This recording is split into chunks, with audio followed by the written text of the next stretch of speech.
langsung saja ada dua hal dalam foundation buat dasar daripada sebuah community adalah start tentu saja dari kitab Kejadian seperti yang tadi sudah dengar ya. Kak Jo kan bicara banyak begitu. Nah, Kejadian 1 ayat 26. Coba perhatikan Saudara. Saya yakin beberapa saudara sudah paham tentang hal ini atau tahu tentang hal ini. Kalau udah tahu anggaplah ini pendalaman ya. Baca sama-sama yuk. 1, 2, 3. Berfirmanlah Allah, baiklah kita menjadikan manusia menurut gambar dan rupa kita. Supaya mereka berkuasa atas ikan-ikan di laut dan burung-burung di udara dan atas ternak dan atas seluruh bumi dan atas segala binatang yang merayap di bumi. Nah, kalau kita perhatikan ayat ini, saudara pernah berpikir enggak? Karena dalam satu momen di kehidupan saya setelah saya belajar Alkitab, setelah kemudian saya melayani, tadinya saya selalu ditanya begini, kita ini diciptakan segambar dan serupa dengan siapa saudara? Tapi ayat ini enggak bilang begitu. Coba perhatikan baik-baik. Alkitab berkata, Tuhan kan yang ngomong itulah, berfirmanlah Allah, berarti kan Tuhan yang ngomong, betul enggak saudara? Lalu dia ngomong apa? Baiklah kita. Coba perhatikan itu. Baiklah kita.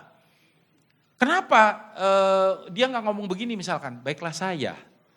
Atau baiklah aku. Kata yang dipakai di situ, tadi Kak Jo sempat singgung kan. Our God is a community God. Saudara dengar nggak tadi itu? Kalau belum ya ini saya ulangi supaya dengar. Ya, community God. Dia Bapa, dia Putra, dia Roh Kudus. Jadi saudara tolong ya jangan ngomong karena ini penyesatan sebetulnya bahaya sekali. Kan pernah dengar ya isu beberapa tahun yang lalu tentang oneness. Pernah dengar istilah oneness nggak saudara? Oneness ya. Jadi oneness itu ngomongnya begini bahwa Bapa sama Putra itu sama aja. Bapa sama Roh Kudus, Putra sama Roh Kudus sama Bapa itu sama aja. Enggak. Bahwa Allah kita itu Bapa sama Putra beda, distinct bahasa Inggrisnya. Beda lain-lain. Bapa bukan Putra, Bapa bukan Roh Kudus, Putra bukan Bapa, Putra bukan Roh Kudus bukan Bapa, Roh Kudus bukan Putra. Itu tiga apa istilahnya itu pribadi yang beda satu dengan yang lain. Tetapi mereka, nah tadi juga disinggung Echad. Ya Echad itu makanan apa Pak? Enggak, itu istilah Ibrani. Echad itu bahasa Indonesia memang agak sedikit bingung ya antara satu, tunggal, esa itu beda. Beda kalau dalam, itu kan bahasa Sanskerta ya saudara. Tuhan kita tuh bukan Tuhan yang tunggal, tidak. Tuhan kita tuh esa. Echad, esa. Bapa, Putra, Roh Kudus. Tapi punya hakikat yang sama. Ini sedikit teologis, tapi ini penting. Bahkan banyak pendeta keliru, salah. Bahaya, apalagi jemaatnya saudara. Bapa memang beda dengan Putra dan seterusnya. Tetapi mereka punya hakikat yang sama dan mereka, dengar baik-baik, ada di dalam perfect unity. Nangkep saudara? Beda ya? Ya. Nah karena itu, waktu dia ngomong, baiklah kita. Dia tidak menyangkali dirinya sendiri. Emang kita, plural bahasa yang dipakai, cek bahasa Ibraninya. Plural. Ada yang bilang begini, oh itu plural jamak Pak. Itu plural keagungan, menunjukkan keagungan. Kalau kita jujur dengan hermeneutika itu makanan apa lagi ya? Hermeneutika itu gampangnya begini, ilmu tafsir gitulah saudara. Tapi tafsir yang benar, bukan nafsir-nafsir terawang-terawang. Kira-kira minggu depan nomor berapa yang keluar? Bukan itu saudara ya. Ini yang benar gitu ya. Kalau kita jujur dengan hermeneutika kita, maka kita akan berkata yes, this is plural. Ini plural memang. Baiklah kita menjadikan manusia menurut gambar dan rupa kita. Jadi kita ini kan diciptakan sesuai dengan pola apa? Kita. Nangkap saudara? Kita tidak diciptakan untuk sendirian. Enggak. Kesian kalau saudara itu sendirian. Makanya saya sering kali bilang, ini loh bedanya kita sama saudara tiri kita. Kalau saudara tiri kita itu Tuhannya tunggal. Jadi dia tolak-tolek gitu sendirian saudara. Ya Tuhan kita enggak. Tuhan kita tuh tadi kan juga dibilang bahwa dia tuh relational God ya. Dia berelasi, bagaimana orang berelasi kalau sendirian. Tuhan kita enggak narsis. Makanya saudara, community is a pattern from God himself. Yang artinya kurang lebih bersatu kita teguh. Bukan ya, maksudnya bahwa komunitas itu adalah pola daripada dia sendiri. Kita nggak bikin-bikin. Komsel tuh memang baru berapa tahun yang lalu kan. Salah satunya kan yang mempopulerkan adalah ketika Bapak Yonggi Cho menulis buku tentang sel group. Ya, itu mulai kemudian orang mempelajari, wah seakan-akan itu metode yang baru. Enggak, itu udah ada dari dulunya. Memang kita tuh diciptakan dengan pola itu dan gereja harus ada dengan pola ini. Ketika tahun 2015 Pak Arifin berkata, Den, kamu sekarang yang jadi gembala. Saya datangin beliau, saya tanya, Pak, saya mau tanya satu hal. Apakah GBI Rock Surabaya ini gereja sel atau gereja dengan program sel? Hati-hati loh saudara. Beda loh, gereja sel dengan gereja dengan program sel itu beda. Ya kan? Kalau gereja dengan program sel, maka sel group hanyalah merupakan salah satu dari activity yang ada di gereja. Kita nggak serius dengan itu. Tapi kalau gereja sel, berarti semua activity kita based on sel, pengembalaan, misi, apa semuanya tuh. Dari dulu yang saya tahu di Bali pun, ya perintisan cabang itu selalu dimulai dengan komsel. Ya, beberapa komsel baru kemudian ada satu cabang gereja gitu. Nah karena itu ini dasar ya saudara, dasar banget. Lalu kemudian yang kedua ada ayat ini. Ya, dalam kitab Kejadian pasal yang kedua ayat 18. Nah sekali lagi memang ayat ini selalu ditafsir dalam konteks dan paling sering dikhotbahkan pada waktu apa saudara? Pemberkatan nikah, betul nggak?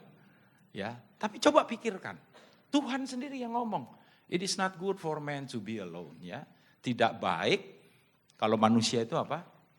Seorang diri aja. Makanya saudara, kalau ada orang di lingkungan kita yang sulit bergaul dengan masyarakat, ya misalkan kayak barusan di lingkungan RT atau RW tertentu, lalu kemudian ada perlombaan, ada kegiatan bersama, apa bersih-bersih kampung kek, apa kek, lomba makan kerupuk kek, ya balap karung atau apa. Lalu kemudian orang ada satu bapak begitu yang kemudian tidak pernah mau join, nggak pernah mau ikut, nggak pernah mau terlibat. Ya tiap kali dari tahun ke tahun, waktu ke waktu. Coba orang seringkali ngomong apa tentang dia itu? Aneh betul Bu Kristi. Dia bilang aneh ya bapak ini ya, atau aneh ibu tuh ya. Kenapa ya nggak pernah mau bergaul dengan kita? Kita tiap kali ada pertemuan, kita tiap kali ada acara bersama dan lain sebagainya. Kok aneh ya? Dibilang aneh saudara. Jangan-jangan dia bandar narkoba misalkan. Ya. Kalau orang nggak hidup bergaul, jadi nggak bagus, jadi nggak baik. Kalau orang nggak pernah ada di community. Nah kata community sendiri kan akar katanya adalah commune. Tadi kan disinggung juga betul nggak? Ya, di apa yang disampaikan oleh Kak Jo bahwa nomor satu memang keserupaan, ya kan? Kita diciptakan segambar dan serupa. Tapi nomor dua kan supaya berelasi, supaya apa? Ada connected, ada hubungan. Bahkan Tuhan sendiri juga menciptakan kita dengan base ini, saudara. Nah, saya akan lanjut. Pertanyaannya sekarang, kenapa kok komunitas penting? Jadi ini tadi dasar ya. Kenapa kok komunitas penting? Tentu saja number one adalah kita diciptakan dengan pola ini. Kita diciptakan dengan pola. Gini loh saudara, Tuhan aja nggak sendirian. Saudara berani sendirian. Yang saya maksud sendirian tuh nggak terkoneksi dengan siapapun. Ya, tentu saja enggak. Dan kemudian kita diciptakan sebagai makhluk sosial. Apa artinya makhluk sosial, saudara? Ya kita mesti terkoneksi. Kita mesti ada di dalam satu kumpulan. Ya.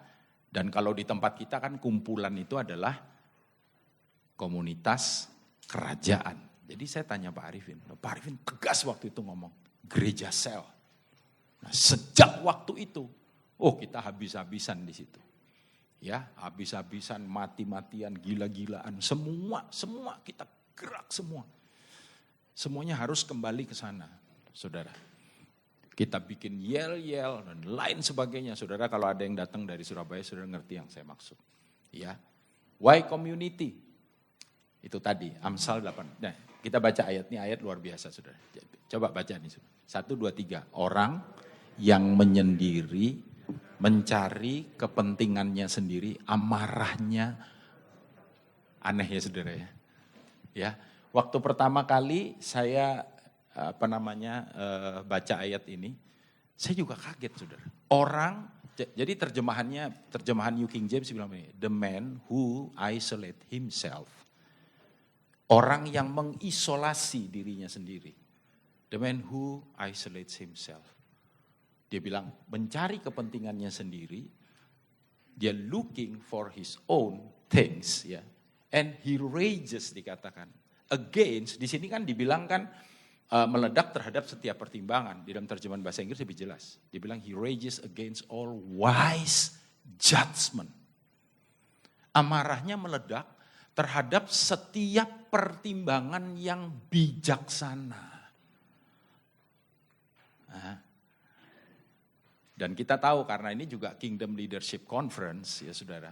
Pemimpin yang baik adalah pemimpin yang tidak semua dia putuskan sendiri, enggak. Alkitab bilang di dalam banyak nasihat, ya kita akan makin bijaksana, kita akan selamat. Memang pemimpin nanti yang harus ambil keputusan, tapi tetap dia nanya, ada rundingan dan lain sebagainya. Kenapa kok penting? Karena ini.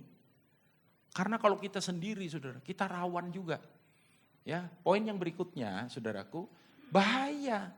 Ini the danger of not being in the community. Ini saya mengutip dari sebuah buku yang berjudul Creating Community yang ditulis oleh Andy Stanley dan Bill Willett ya. Nah, dia mengatakan bahwa ada konsekuensinya kalau orang nggak ada di komunitas. Nomor satu dikatakan bahwa bisa mengalami namanya lost perspective. Oh jelas. Coba saya mau nanya, di sini ada nggak yang punya mata di belakang ini, saudara? Kalau ada monster berarti ya. Nggak ada. Maksudnya apa, saudara? Maksudnya kita memang butuh orang lain dalam hidup kita. Setuju, saudara? Iya. Nggak ada yang kita punya mata di sini. Kita nggak bisa lihat. Jangankan di belakang, saudara. Samping aja kadang-kadang kita bisa luput, betul nggak? Pernah nggak saudara bawa mobil, saudara setir, saudara nggak lihat apa-apa, tapi kemudian saudara nyenggol. Das, begitu. Saudara, saya nggak kelihatan. Nah, ada istilah umum yang namanya blind spot. Ya, padahal saya udah lihat spion loh. Spion ada di mana, saudara? Saya bukan sopir, Pak, katanya. Enggak, tapi spion ada di samping. Kalau saudara setir mobil, ada satu lagi di mana? Di sini kan, betul ya? Nah, jarak antara spion yang di samping, kiri maupun kanan, dan yang di sini, itulah yang dinamakan blind spot. Kita lihat ke samping, oke, kita lihat ke depan, ke atas, oke, tapi di situ ada jarak, saudara jangan salah. Makanya seringkali ketika kita belok, kita udah lihat tiba-tiba motor lewat, set, kaget kita saudara. Hidup juga begitu.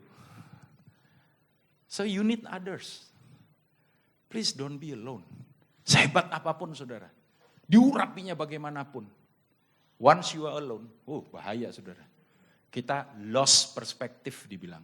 Lack of good counsel. Ya, bahkan no good counsel at all. Kita gak dapat nasihat yang baik. Kita gak dapat apa. Tadi ayat yang kitab Amsal itu sebenarnya itu gambaran dari orang yang suka seenaknya sendiri. Betul gak saudaraku? Ya, orang yang menyendiri. Dia gak mau dengar orang ngomong apa. Dia pikir semua yang dia putuskan itu baik. Enggak. Kita ini gak maha tahu, saudara.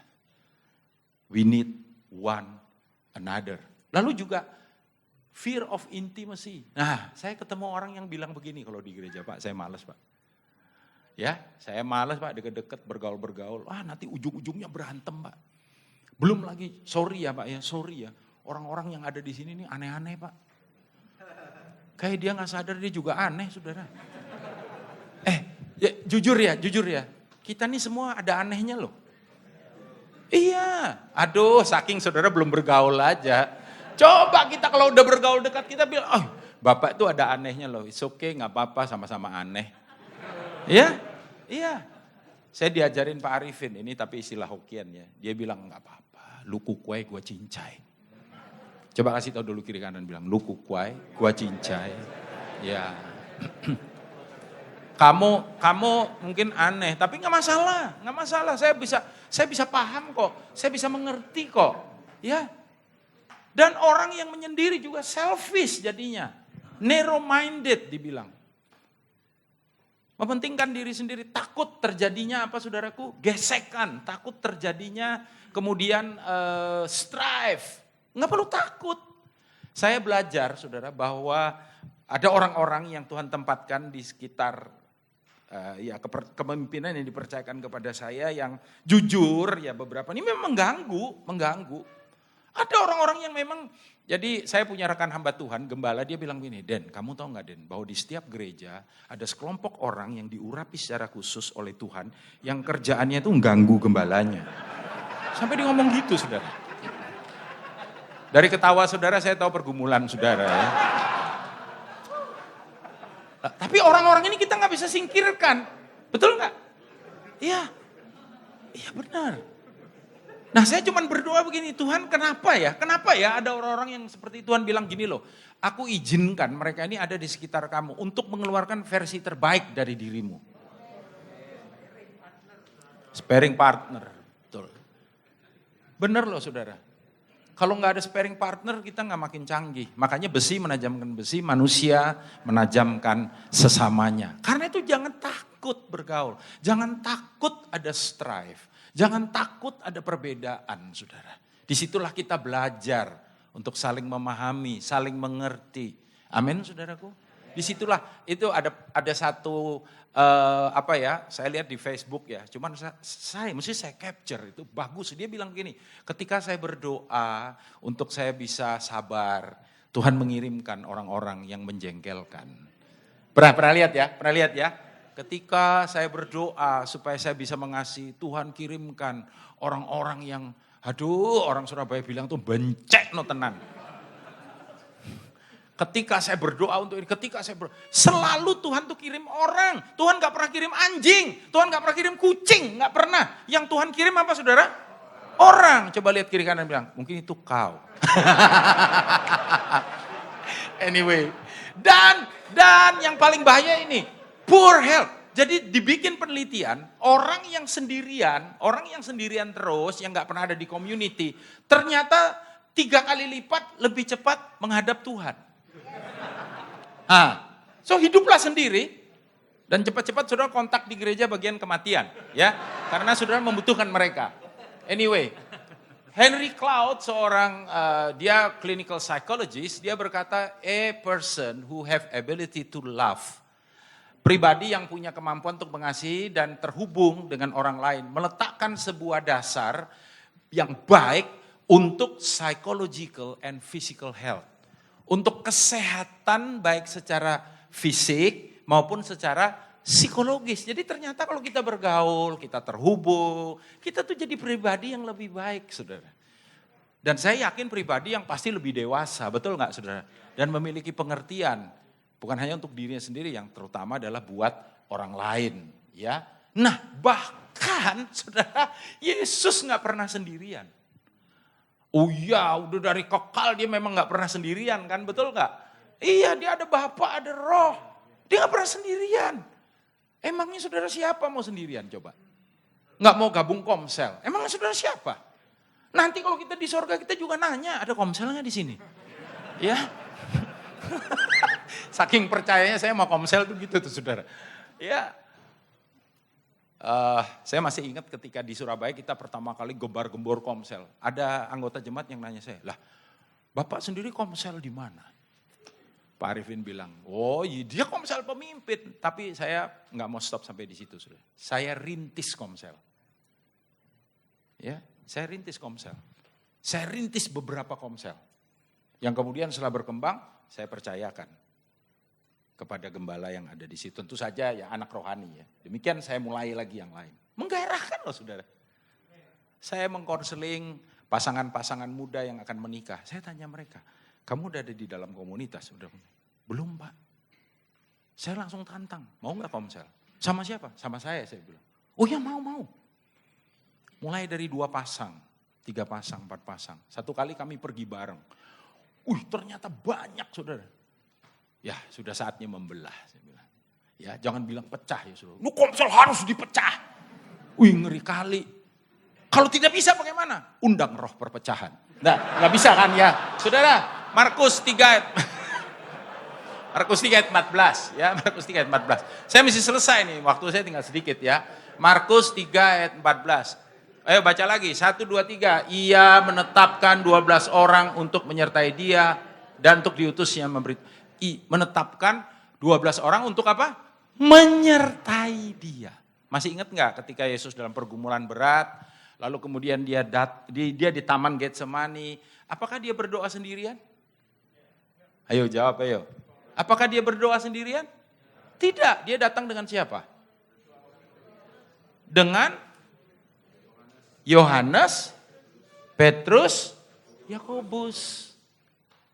Dia ajak mereka, ayo. Sekalipun kemudian mereka ngorok.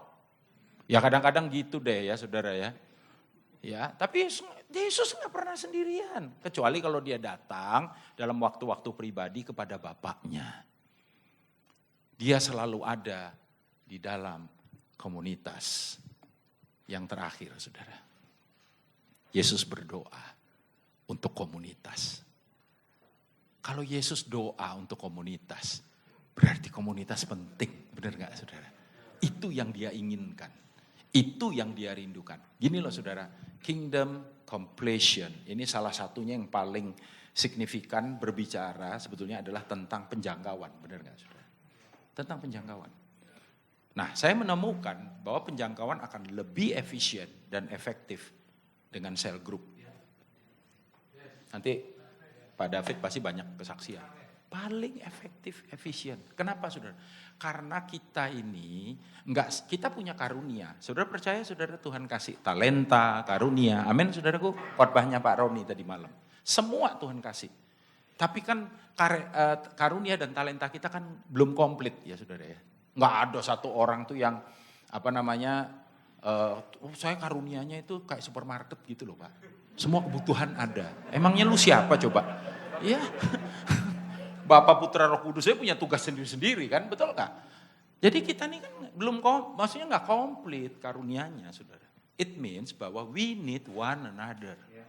Ya, jadi ada orang yang memang tuh kalau ngajak orang ngomong tuh enak. Dia gampang memulai, dia gampang cerita, bertobat ini orang. Tapi kan tadi kan kita dengar, bukan hanya menerima Yesus begitu, kan harus dimuridkan. Nah, saudara bilang Pak, tapi saya ini gak terlalu berbakat Pak kalau mengajar. Gak terlalu berbakat kalau memurid.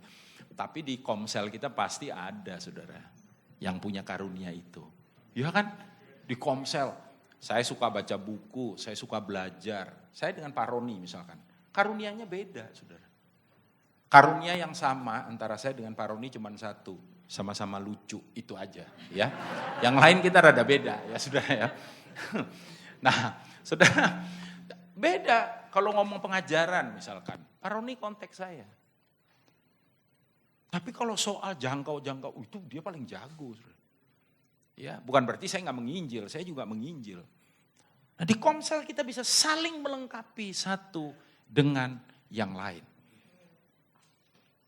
Even Yesus nggak pernah sendiri. Dan dia berdoa, Yohanes 17 ayat 11. Dan aku tidak ada lagi di dalam dunia, tetapi mereka masih ada di dalam dunia. Dan aku datang kepadamu, ya Bapa yang kudus, peliharalah mereka dalam namamu, yaitu namamu yang telah engkau berikan kepadaku, supaya, nah kalau ada kata supaya artinya apa saudara? Semua doa itu ditujukan buat kepentingan ini, betul gak saudara? Baca sama-sama, 1, 2, 3. Mereka menjadi satu. Sama seperti apa? Kita. Jadi dalam rangka supaya apa yang Tuhan inginkan terjadi, kita diciptakan dengan pola kita, itu didoakan sama Tuhan Yesus. Ya, lalu kemudian ini yang terakhir ya ayat ini 20-23. Dan bukan untuk mereka ini saja aku berdoa, tetapi juga untuk orang-orang yang percaya kepadaku oleh pemberitaan mereka. Supaya lagi. Baca 1, 2, 3. Mereka semua menjadi satu, sama seperti engkau ya Bapa di dalam aku dan aku di dalam engkau, agar mereka juga di dalam kita. Supaya dunia percaya bahwa engkaulah yang telah mengutus aku. Jadi di lingkungan kita, dimanapun kita tinggal, kalau ada komunitas kerajaan, the community of faith, the community of love, the community of truth, ya, the community of grace, sebut itu apa aja, ada kasih karunia di situ, ada kasih di situ, ada power di situ, ada penyataan Tuhan di situ. Orang akan bilang, wow, beda ya. Mereka melihat Tuhan di situ, saudara. Mereka melihat sang kita itu ada di dalam kita. Dan aku telah memberikan mereka kemuliaan yang kau berikan kepadaku. Apa saudara? Supaya mereka menjadi satu sama seperti kita adalah satu. Aku di dalam mereka dan engkau di dalam aku. Supaya mereka sempurna menjadi satu. Agar dunia tahu bahwa engkaulah yang telah mengutus aku. Dan bahwa engkau mengasihi mereka sama seperti engkau mengasihi aku. Wow, luar biasa saudara. Komunitas yang seperti inilah yang kita rindukan terjadi di dalam kehidupan kita. Dalam penggembalaan yang dipercayakan kepada saya sangat terbantu saudara. Dengan yang namanya komunitas kerajaan, komsel-komsel kita. Sangat terbantu. Kenapa saudara? Karena masing-masing gembala yang ada. Ya, ada orang yang ngomong saya begini, Pak, Rock Surabaya ini Pak, kebanyakan gembala Pak. Semua gembala Pak, apalagi zaman sekarang kan suka banget pakai gelar pester, betul gak saudara? Yang gak pester pun ngaku pester, gak apa-apa lah. Ya, gak apa-apa lah ya. Kita di GBI itu nih Pak Stef ini orang tua kita di GBI ya. Inflasi pejabat ya Pak Stef ya. Inflasi pejabat, saya bilang gak apa-apa ya. Musa pernah bilang, seandainya mereka semua nabi kata Musa. Coba bayangin saudara, kalau semua pendeta. Jemaatnya mana Pak? Ya jemaatnya pendeta-pendeta itu. Ya. Pak, Surabaya ini gembalanya banyak. Saya bilang gak apa-apa. Kalau semua jadi gembala lebih bagus. Kamu tahu gak penduduk Surabaya itu berapa? Gak tahu, makanya kamu gak bisa, ngomongnya salah. Surabaya itu penduduknya 5 juta mungkin sekarang. Mungkin lebih. Saya satu kali bayangkan saudara. Oh habis ya, semenit aja. Please ya. Satu kali saya bayangin saudara. Kalau seandainya malam ini Roh Kudus bergerak. Revival bisa terjadi at any time, betul gak saudara? Roh Kudus bergerak. Seluruh kota ini dilawat Tuhan. Itu doa kita kan, betul gak? Dijamah Tuhan. Orang-orang di tempat pelacuran. Orang-orang yang di clubbing-clubbing yang apa tuh. Yang mereka dilawat Tuhan. Mereka bertobat. Waduh 5 juta orang bertobat. Seneng kan kita, betul gak? Tapi tunggu tanggal mainnya. Belum selesai saudara. 5 juta yang bertobat ini pengen tahu tentang Tuhan. Siapa yang dia akan tanyain coba? Hah? Siapa yang mereka akan tanya? Yang mereka akan ketok pintu rumahnya? Orang Kristen kan? Halo? Betul? Orang Kristen kan? Coba ceritakan tentang Tuhanmu kepada saya. Lalu orang Kristennya bingung, bentar ya. Telepon Pak Gembala mana ya telepon Pak? Gembala mati berdiri saudara. Sekian juta. Hah? Belum lagi mesti dibaptis. Ratusan ribu orang antri. Belumut gembala saudara. Masuk di kolam baptis. Ya kan betul gak? Kan kita baptis kan gak main celup aja betul ya. Aku baptis kan ikut ada formulanya betul ya. GBI kan ada formula Pak ya betul ya. Aku baptisan kau di dalam nama Bapa, Putra dan Roh Kudus di dalam nama Tuhan Yesus. Plung. Coba berapa menit tuh. Antri. Nanya asisten. Masih banyak. Ujungnya aja gak kelihatan Pak. Apa gak belumut coba saudara. Dia gak keluar-keluar dari kolam. Itu baru baptisan. Belum lagi apa? Pemberkatan nikah. Ya bisa sih masal, tapi kan gak mulia gitu kan. Belum lagi penyerahan anak. Belum lagi apa? Ada yang, ya itu.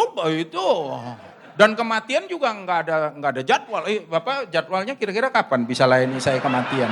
Nggak ada sampai hari ini belum pernah. Kematian tuh bisa sewaktu-waktu dan nggak lihat umur ya Cik ya. Belum tentu yang tua duluan loh, belum tentu loh saudara ya. Saudara pernah bayangkan itu nggak? Kalau kita nggak dilatih saudara, jangan berdoa untuk revival. Itu bisa jadi apa? Masalah buat kita. Saya pernah bayangkan itu. Saya tidur, saya bayangkan, oh iya ya Tuhan. Kenapa kita harus melatih? Enggak apa-apa.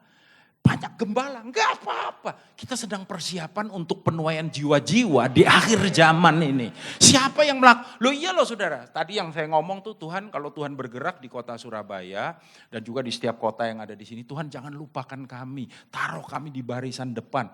Oke, gampang Tuhan taruh kita di barisan depan. Are you ready? Are you ready?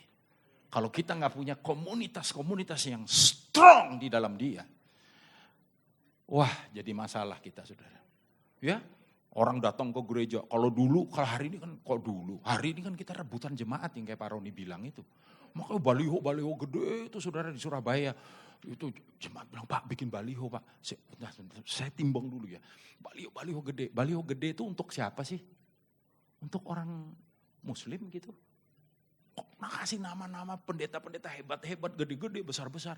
Apa mereka kenal saudara? Sama juga kayak mereka tuh taruh pengajian, dilayani oleh UAS, ujian akhir semester. Bukan, saudara ngerti yang saya maksud. Kalaupun saudara kenal dia, saudara mau gak datang ke dia? Nggak mau, sama, saya kasih tahu. Jadi baliho-baliho gede itu ditujukan buat siapa? Yang kemarin Pak Roni bilang. Buat jemaat gereja lain. Datanglah, hadirilah, banjirilah, alamilah, sumbanglah, dan pulanglah. Come on. Please lah, kita stop lah main-main begitu, saudara. Capek. Ya, gereja dituntut untuk lebih modern, saudaraku. Mimbar dibuat entertain, dibuat menarik, hebat, dahsyat, luar. Kita nih datang buat apa sih? Betul harus diperlengkapi. Tapi jemaat sekarang enggak saudara. Makanya cuma 2% yang menangkan jiwa. Dan saya percaya memenangkan jiwa dengan sel grup kita itu akan powerful. Ya, jiwa baru Pak, saya nggak bisa ngomong, enggak masalah. Yang penting lu bawa dia ke sini, ntar kita keroyok rame-rame. Maksudnya dalam konteks kebaikan. Amin saudaraku. Tuhan Yesus memberkati. Ya.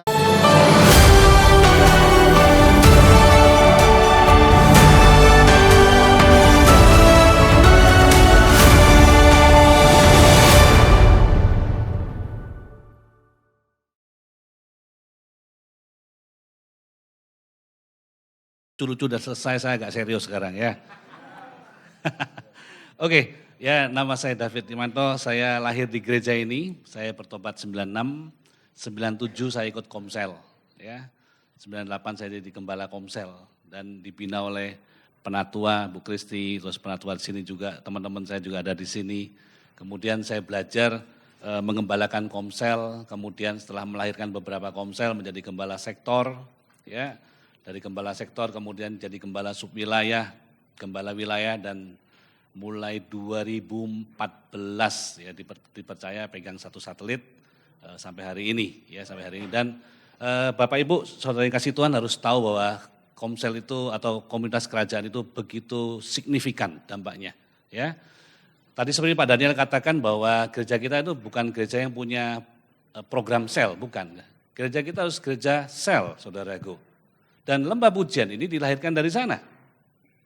Di Denpasar kalau saya nggak salah ada 13 atau 14 satelit, ya, dan semuanya itu based on kingdom community. Bukan, oh di sana perlu dibikin ibadah. Bukan, tetapi dari kumpulan komsel, kemudian setelah diteliti dan dilihat secara geografis, wah ini memang jemaat banyak di sana dan itu daerah yang perlu dijangkau. Sehingga akhirnya muncullah satelit-satelit baru atau komsel-komsel baru saudaraku. Ya. Dan kita tahu bahwa, multimedia bantu saya aja ya, bantu saya. Next. Kita punya misi yang luar biasa ya, mungkin beberapa lupa. Tapi saya remind saudaraku ya, ada 3 misi daripada Rock ya. Yang pertama adalah exalting the Lord ya. Yang kedua adalah equipping the kingdom leaders, memperlengkapi para pemimpin kerajaan. Ketika poin kedua ini ganti ya, dulu kan equipping the saints, sekarang kemudian sebelumnya building messianic people. Sekarang ini menjadi equipping the kingdom leaders. Wah, saya katakan yes. Ya, nanti saya katakan di slide berikutnya, saudara kan terbuka di slide berikutnya. Kemudian yang ketiga adalah baru expanding the kingdom, saudaraku. Ya, nah ini sebuah tata cara yang sangat jelas yang saudara dan saya dapat ikuti. Ya, oke, tadi saya katakan bahwa saya akan banyak ngomong praktikal. Slide berikutnya. Nah, kalau saudara mau punya komsel, problemnya di mana sih? Mau jemaatnya dulu atau leadernya dulu? Halo? Leadernya dulu. Yakin? Yakin? Ya. Dikatakan di dalam firman Tuhan Lukas 10 ayat 2, Tuhan ngomong apa? Katanya kepada mereka, tuayan memang apa? Banyak, tetapi apa yang sedikit? Pekerja, saudaraku. Ya, karena itu mintalah kepada Tuhan yang empunya tuayan supaya ia mengirimkan pekerja-pekerja untuk tuayan itu. Nah, saudara perlu tahu problemnya itu bukan di tuayan. Problemnya itu adalah di pekerja, di leader, di gembala komsel. Mulai tegang ya, saya enggak bisa ngelucu saudaraku, saya beda ya. Karena kalau saya ngelucu dia pakai bahasa Madura bingung saudara juga ya. Ya, problemnya di leader. But kita mesti honest saudaraku, jujur. Apa kita fokus untuk create leader? Kita fokus kepada rutinitas? Iya. Kita fokus cari jiwa? Iya. Fokus program, iya. Kegiatan hari Minggu itu adalah the center of the life, saudara sekarang. Ya apa lightingnya, lagunya, Blessed City ribut. Lupa kita untuk create leader. Padahal yang memenangkan jiwa itu bukan ibadah hari Minggu, halo. Ya ibadah hari Minggu itu, ramai sekarang. Tadi dikatakan berapa persen Pak? 40% lebih ya. Jemaat bertambah itu pindahan. Gara-gara baliho ujian akhir semester tadi itu loh. Ya. Gara-gara balik, dan kita bangga saudaraku, alat ukur kita, jemaatku nambah. Bukan itu pindahan saudaraku.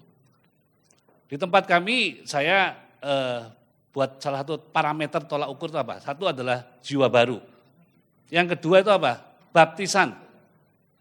Terus baptis saya beredel lagi. Baptisannya siapa? Jemaat sendiri, anaknya, atau dari agama lain bahkan saya katakan. Saya beredar, saya lihat, saya enggak puas, karena cuma enggak sampai 20% dari agama lain. Kecil banget, dan jujur kita bangga karena ibadahnya rame, bajunya nyentrik, lampunya keren, LED-nya keren, saudaraku. Itu kebanggaan kita. Tadi Kak Jo tuh ngomong sangat keras loh buat kita. Otak agamawi kita ini mesti cuci bener habis. Supaya diganti otak kerajaan. Dan enggak ada saudaraku di dalam kerajaan itu nganggur, enggak ada. Saudaraku. Enggak ada hamba Tuhan atau gembala itu pensiun, enggak ada. Pensiunan tentara ada. Tapi hamba Tuhan enggak ada yang pensiun. Ya. Dan banyak orang sekarang sudah lewat saya yang muda-muda saja. Oh ada gembala-gembala komsel umurnya 60 tahun, masih memenangkan jiwa. Lalu saya salut Bu Christine Here ini, ya. Umurnya hampir 80 saudaraku. 2 minggu lalu dua minggu lalu sih ya. Masih ke Lembongan, Nusa Lembongan, KKR di sana. Saudara, kerjaan saya ke Nusa Lembongan sudah 17 tahun ya. Kalau ke sana itu repot, nggak ada dermaganya, naik kapal setengah jam nggak ada dermaganya, mesti nyemplung ke laut. Mesti saya 2 kali mati pesin di tengah laut. Pernah di Lembongan juga airnya surut kecantol di karang, saya mesti turun dorong kapalnya supaya bisa pulang saudaraku. Nggak enak loh. Ini umur Pak Bu Kristi umur 80 men. Coba lihat kanan kirinya, ada yang 80 enggak?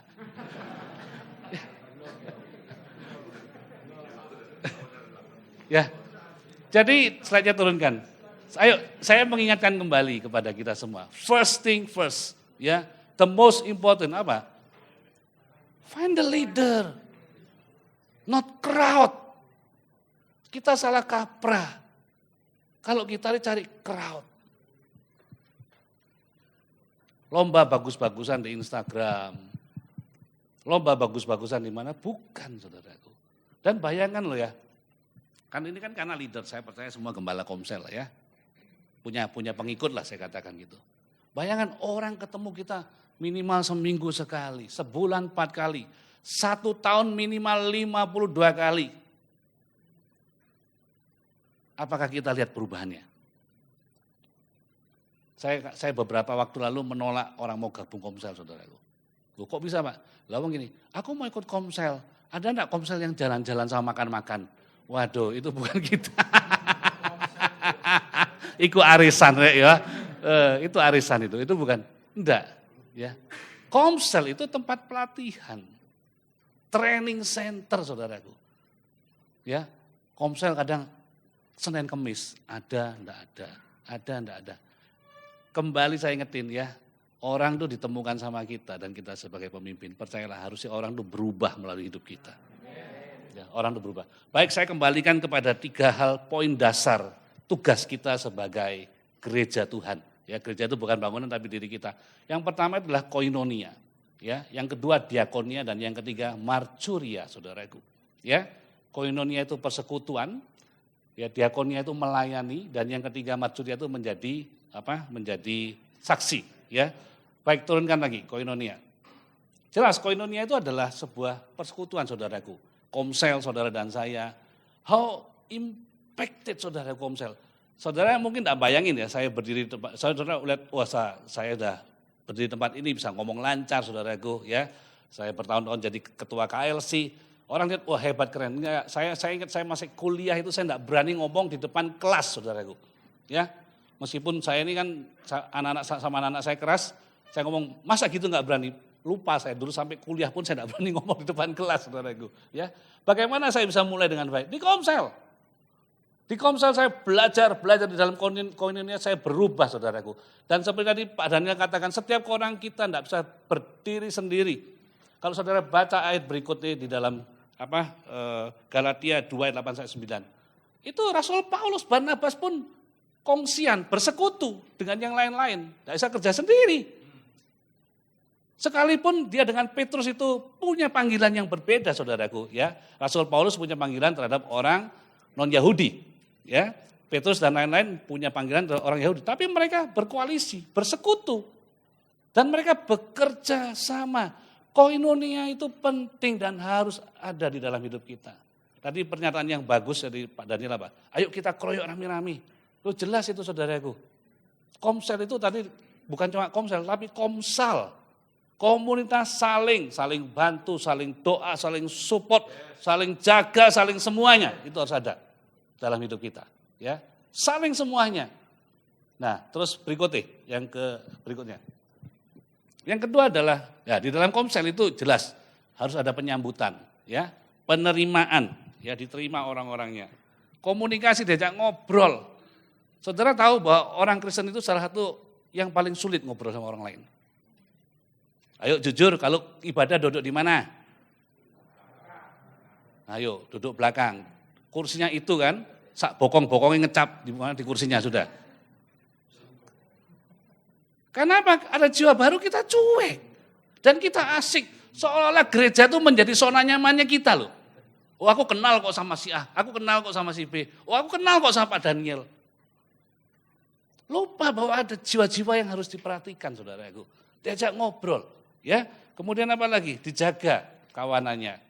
Kalau sudah masuk komsel dijaga, nggak boleh lepas. Oh nggak ada, saya masih ingat dulu nggak datang sekali aja. Tanya kenapa? Sakit, kita kunjungan, saudaraku.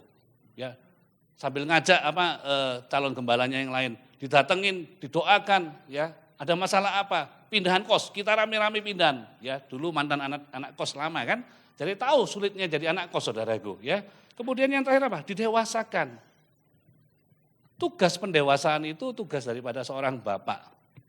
Ya, gembala komsel itu berperan sebagai bapak di dalam komsel. Nah, jadi tentunya jelas bahwa kita punya target yang jelas kepada anak-anak komsel kita, bukan cuma mereka itu ya wes gitu-gitu toh, enggak. Apa ya, pendekatan apa ya? Begini, kalau sampai orang itu kumpul sama kita, bertahun-tahun tidak berubah, kan ada 2 kemungkinan kan? Ya. Orangnya tadi dikatakan Pak Daniel itu 3 golongan yang aneh itu ya. Atau kita yang perlu dikoreksi loh. Tapi kan kita percaya bahwa kuasa Roh Kudus itu luar biasa gitu loh. Ya kan? Kita percaya, ya mungkin kita yang kurang sabar saudaraku. Mungkin yang kita begitu ego, emosi, akhirnya cuek terserah kamu lah. Ya. Kalau ketemu ketiga golongan tadi ya didoakan terus sampai mereka berubah. Ya. Kemudian ingat bahwa ada moto Komsel. Ya, tak ingetin lagi. Pertama apa? Kesatuan hati. Kedua, bertumbuh bersama. Dan yang ketiga, memenangkan jiwa. Jangan undang roh perpecahan yang tadi.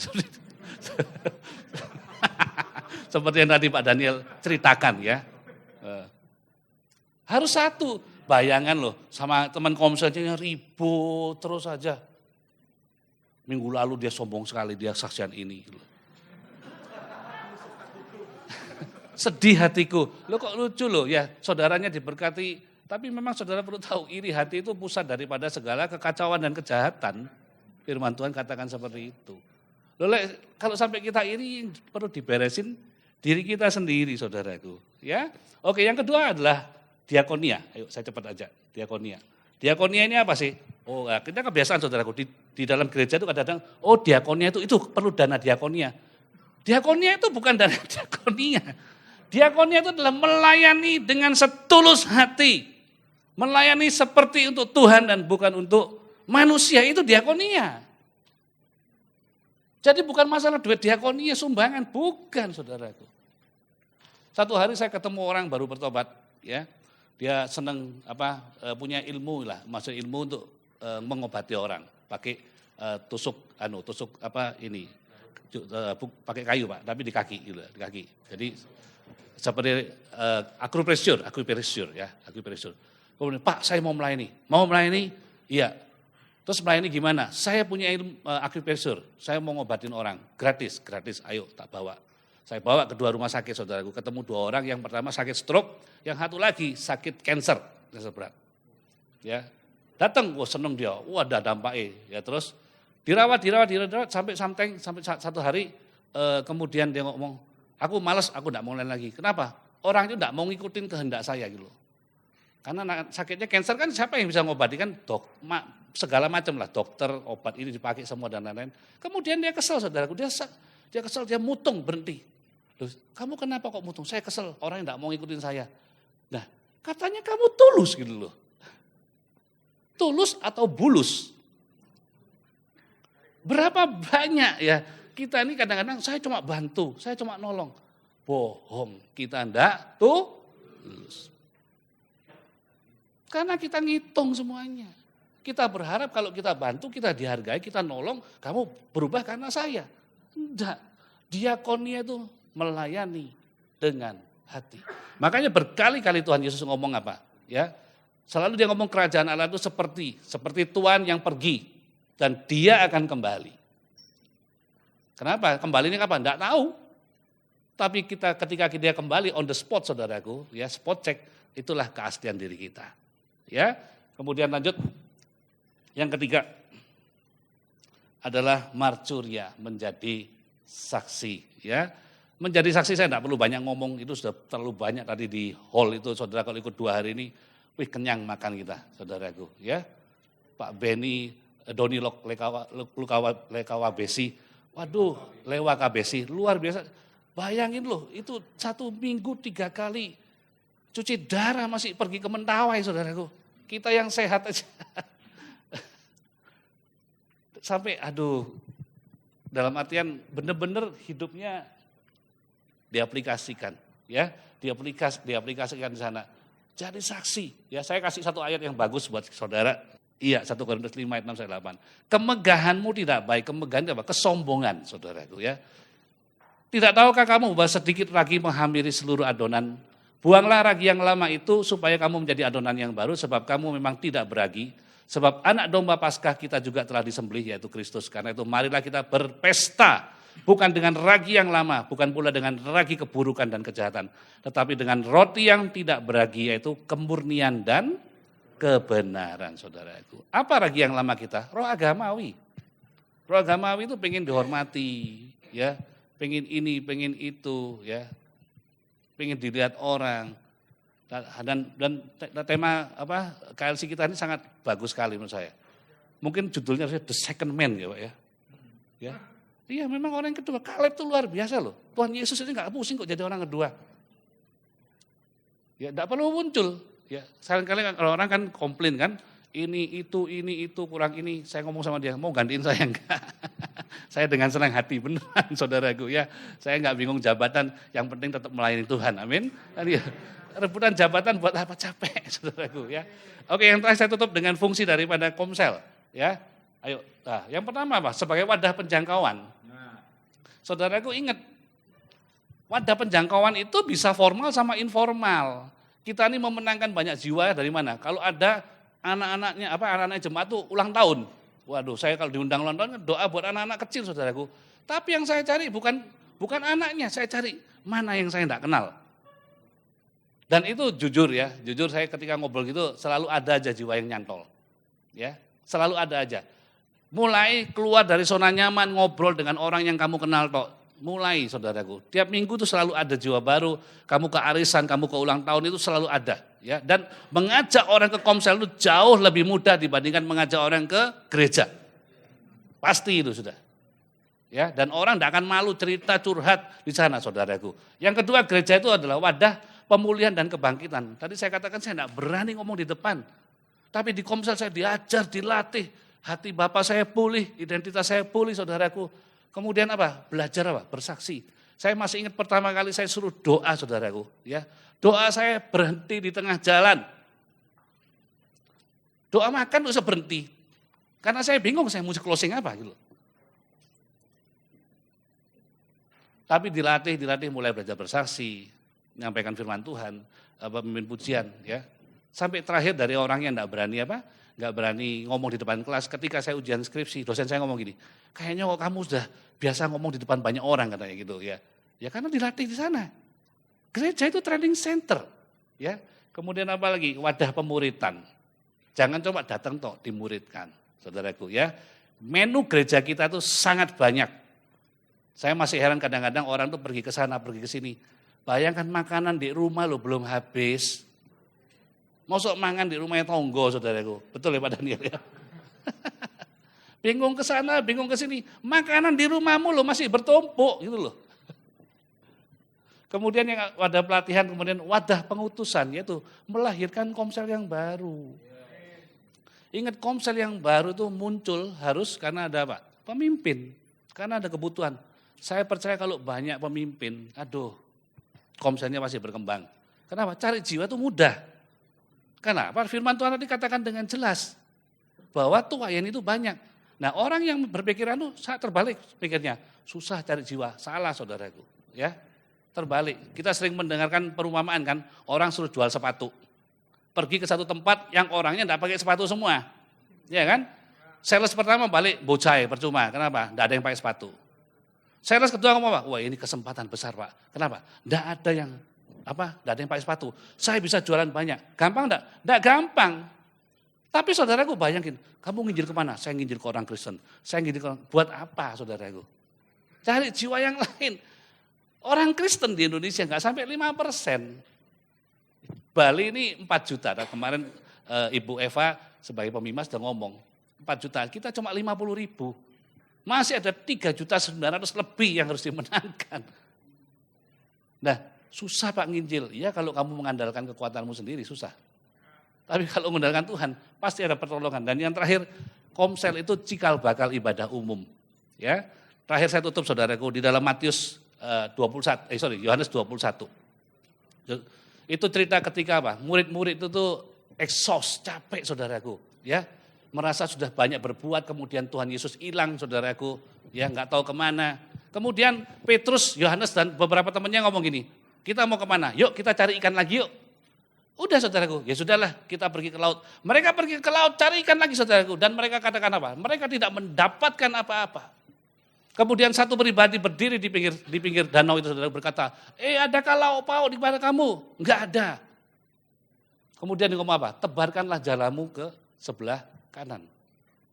Dan mereka mendapatkan ikan yang begitu banyak. Yohanes langsung sadar, itu Tuhan. Petrus yang enggak sadar langsung lompat berenang saudaraku. Ketika sampai di pinggir, Tuhan Yesus ngomong apa? Kurang ajar ya kamu ninggalin aku. Enggak saudaraku. Tuhan Yesus sudah siapin apa? Sudah siapin makanan. Roti dan ikan disiapin. Ayo makan sih, makan. Baru terus diajak ngobrol. Petrus, apakah engkau mengasihi aku? Ya Tuhan, dengan segenap hatiku. Gembalakanlah domba-dombaku. Artinya apa saudaraku? Kadang-kadang ya kita cinta Tuhan luar biasa. Kemudian ngalami distracted heart. Balik nih dari penjala ikan, jadi penjala manusia ketemu Tuhan Yesus. Balik jadi penjala ikan lagi. Jangan sampai kita kehilangan panggilan kita, saudaraku. Ya, seperti firman Tuhan katakan, gembalakanlah domba-dombaku. Tidak peduli kita umur berapa, saudaraku.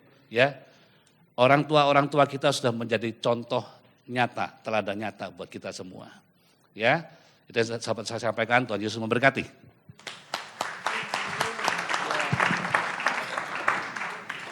Puji Tuhan, kita sudah mendapatkan 2 materi seperti perjanjian kita awal. Setelah itu Bapak Ibu bisa bertanya. Saya sediakan 3 penanya pertama bisa mengangkat tangannya. 1, ada lagi 2, 3 di belakang. Oke, Pak Hendri silakan maju berdiri di sini.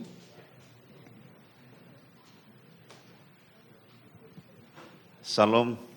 Ya, terima kasih banyak Pak untuk materinya sangat memberikan kita motivasi yang begitu luar biasa ya.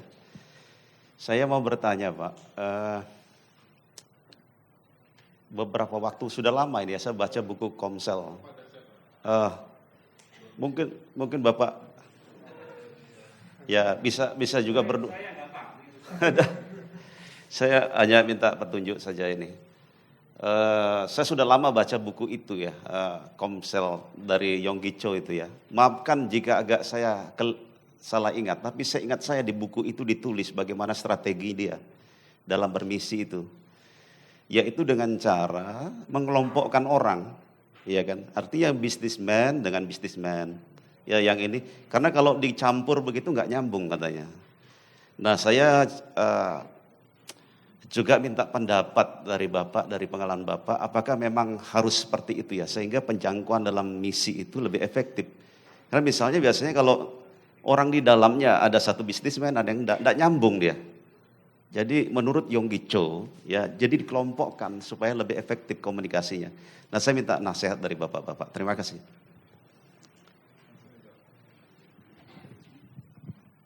Ya, baik, terima kasih Pak Hendri.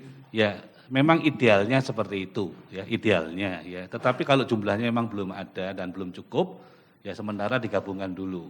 Tetapi memang perlu ada jembatan dan gini, selalu ada tema-tema pembicaraan yang cocok Pak. Artinya, contohnya kalau satunya bisnismen, satunya pegawai yang kelas bawah nggak nyambung. Tapi mungkin ngobrol bola cocok, ngobrol sepak bola, ngobrol apa. Nah, tapi kalau ngomong firman Tuhan kan cocok semua pasti.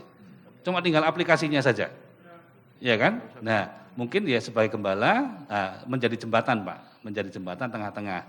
Memang idealnya seperti tadi yang Pak Hendri katakan bahwa sebaiknya di klaster, itu memang lebih bagus. Tapi itu dalam catatan kalau jumlah jemaatnya banyak dan memang bisa di klaster ya. Tapi kalau jumlahnya terlalu sedikit ya tidak memungkinkan ya nggak apa-apa. Tapi ingat loh ya, Komsel itu tidak harus jumlahnya harus minimal 10. Yang paling parah itu kadang-kadang di daerah-daerah kecil, saudaraku. Komsel itu nggak minimal itu bisa 30-40 orang. Terlalu banyak. Ya, Komsel itu harus dibatasin.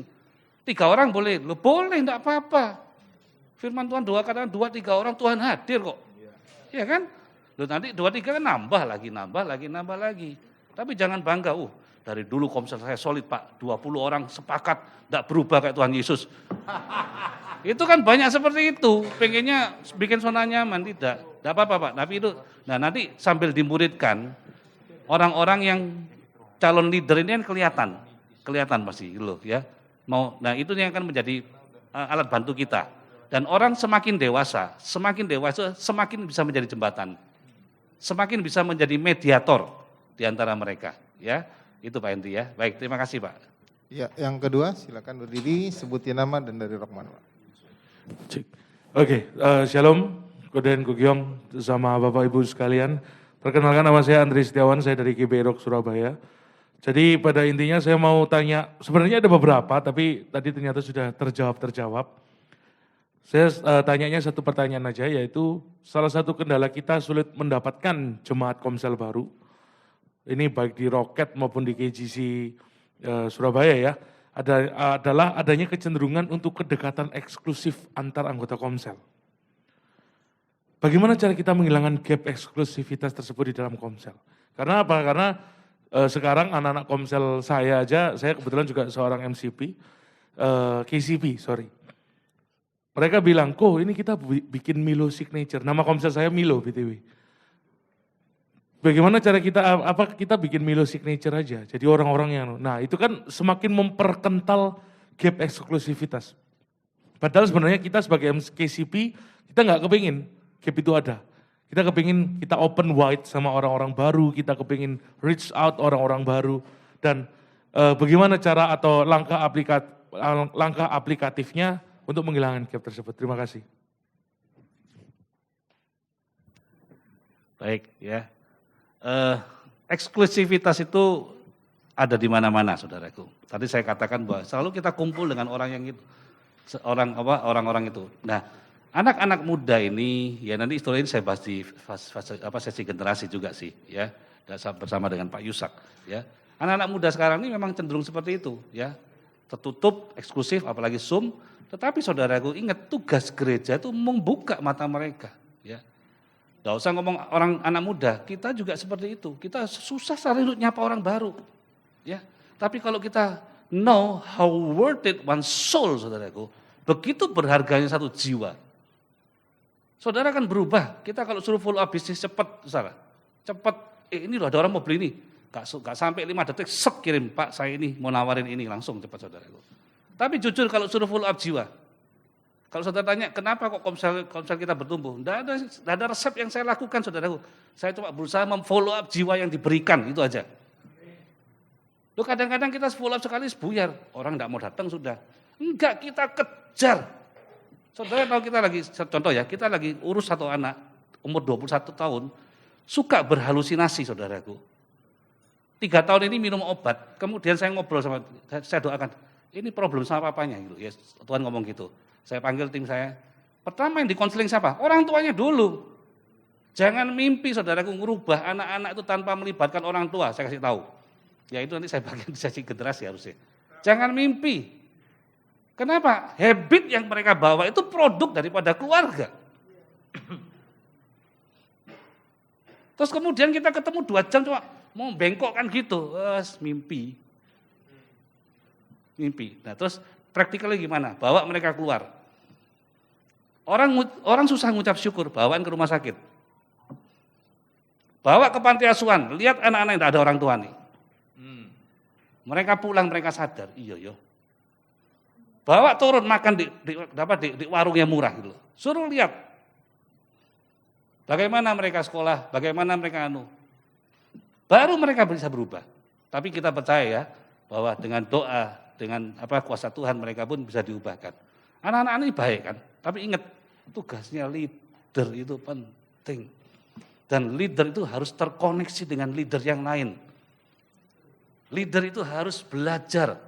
Bayangkan kalau leader bingung mau ngomong apa. Saya dulu bertobat saudaraku, kenapa? Kalau dulu saya kepala komsel ya, kalau mau jujur aja. Dulu kalau mau firman Tuhan baru nyarinya itu sore hari. Saya mau khotbah apa ya gitu. Kemarin dikatakan dengan jelas, kalau kita baca Alkitab itu cuma waktu mempersiapkan khotbah itu kemunduran sudah. Ya. Itu kemunduran sudah. Loh kita aja bingung kok mau bawa mereka kemana, mau tanya, terus gimana? Loh kalau kita sendiri enggak tahu kita mau kemana, percayalah mereka itu akan bingung juga. Tapi orang tua yang tahu arah hidupnya, saudara bawa anakmu ikut terus. Lama-lama mereka ketularan pasti. Ya, saya punya anak 3 saudaraku, nomor 1 itu paling diem, ya. Tapi tugas saya orang tua apa? Paksa jadi panitia KLC, ikut ini, ngomong sama orang. Saudara tahu sampai kelas SMA, suruh beli tiket bioskop saya nangis saudaraku. Tapi sekarang dia mulai belajar, berani presentasi, belajar. Ya sesuai harapan belum, tapi sudah ada progresnya. Itu tugas orang tua, tugas gembala, saudaraku. Ya, jadi praktikalnya adalah harus jadi kakak, jadi orang tua, jadi bapak buat mereka. dibawa secara praktikal, ya, kemudian mulai melihat orang-orang yang di luar tadi itu ya. Oke, terima kasih. Ya, yang ketiga bisa berdiri. Tadi yang pertanyaan ketiga gimana? Oh ya, bisa ke samping, ternyata ada mic di kiri kanannya. Tapi kalau bisa dari tim salah satu mic bisa ditaruh di tengah supaya jalannya nggak jauh. Boleh maju.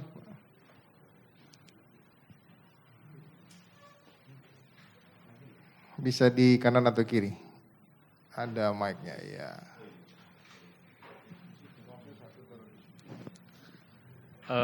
Saya punya 2 pertanyaan, Pak.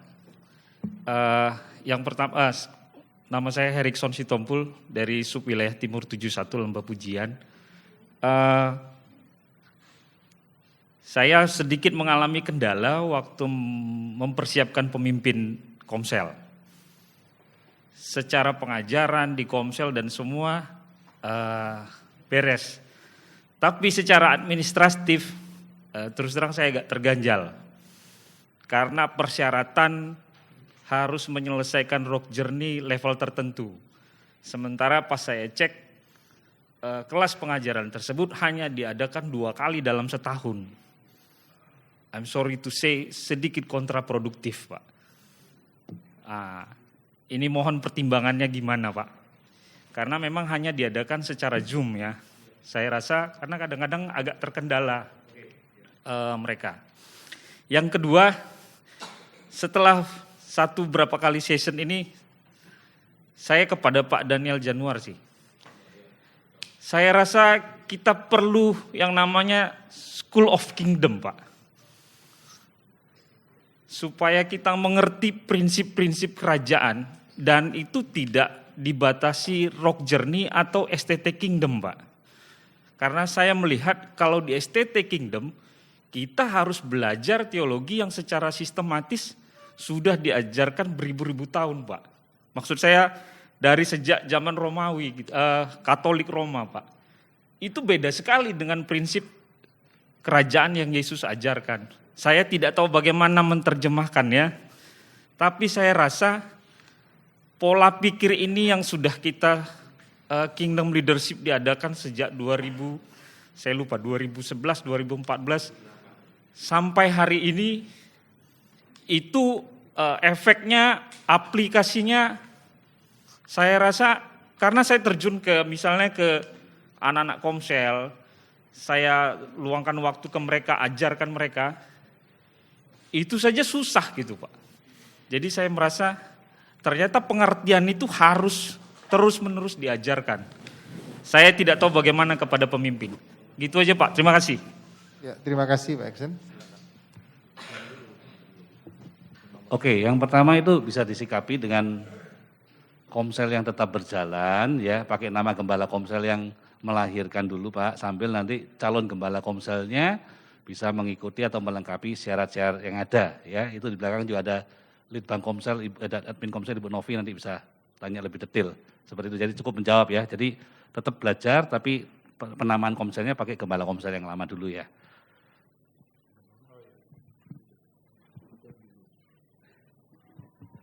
Jadi ini kayak orang Kristen, kalau nggak dipencet nggak bunyi. Ya sudah. Maksudnya kalau nggak kegencet nggak alami Tuhan gitu. Oke, memang STT Kingdom itu sekolah Alkitab ya Pak ya. Jadi memang ya buat yang pengen belajar lebih dalam lagi ya tentang teologi ya masuklah ke STT Kingdom. Rock Journey dirancang itu untuk sebetulnya kenapa dibilang journey ya? Karena itu merupakan sebuah perjalanan rohani, itu maksudnya. Makanya modul-modulnya kan mulai dari orang percaya, murid, putra, bapak gitu ya. Nah, seperti yang tadi Bapak usulkan itu memang ke depan, kemarin kami di Komisi Pengajaran ketika kita ada di Rock Leader Summit, sudah merencanakan akan membuat itu konteksnya seminar Pak. Ya, seminar-seminar, memang gini loh saudara, merubah sebuah paradigma itu nggak gampang. Ya, kenapa? Karena paradigma itu udah berabad-abad di kepala kita. Jadi memang harus terus-menerus diingatkan. Hanya masalahnya manusia itu apa? Begitu dia lihat ada sesuatu yang sepertinya dia udah tahu. Wah kalau ini mah saya sudah tahu katanya. Saudara tahu nggak problem kita apa? Bukan kita udah tahu apa enggak, kita udah melakukan belum? Coba menurut saudara khotbah tentang doa masih relevan enggak? Hah? Masih relevan enggak khotbah tentang doa? Kalau sampean masih enggak berdoa itu masih relevan. Lakukan itu. Ya kan? Kadang kita nih ngisi dengan teori kayak conference begini, kita ngisi dengan teori banyak. Ada yang lebih penting dari sekedar kita tahu.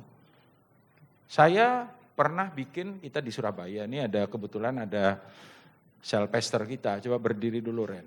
Ini Rendra nih, berdiri dulu bentar. Ini sel pester kita ya. Kita pernah di Surabaya bikin namanya Bulan Komsel.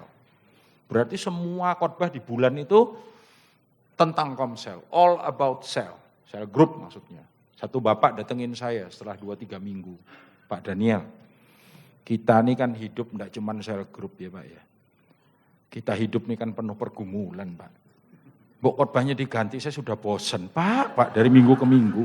Komsel terus ngomongnya. Enggak pernah ngomong tentang pertolongan Tuhan. Saya bilang, Pak, problemnya itu bukan tentang Bapak sudah tahu apa enggak. Saya tahu Bapak tahu tiap minggu di khotbah. Bapak sudah komsel belum? Hehehe. Udah tak sampluk saudara. Aku tahu pergumulanmu, ya kan?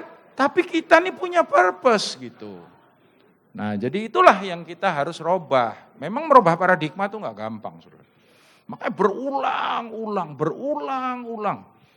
Ya jadi komsel kita di Surabaya belum banyak. Terakhir berapa tuh Ren? 100 berapa?